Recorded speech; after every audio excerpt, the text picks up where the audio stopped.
dia de São João, dia 3 de São João de 2023, hoje na Praça Natália do Espírito Santo, da onde daqui a pouco sai uma grande corrida, daqui até num Detran, perto do Jericó.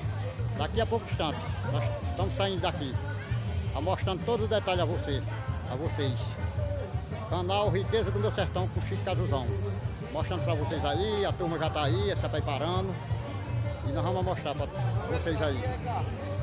Vai começar daqui. Vou mostrar para vocês. Daqui a pouco, da Praça Natália do Espírito Santo.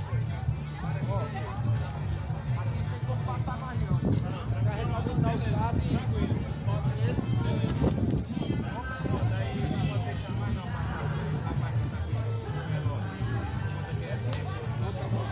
Mostrando o pessoal aí.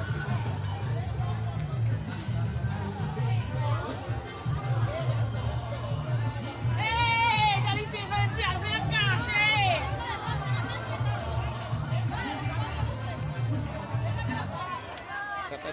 Está preparando para daqui a pouco.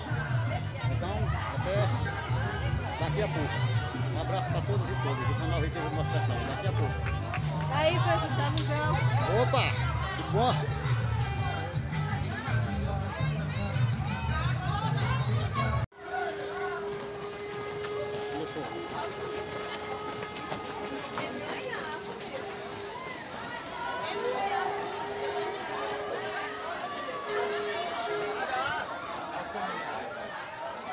Meu Deus, Paulinho ganhava esse bico. Olá, gente, boa tarde.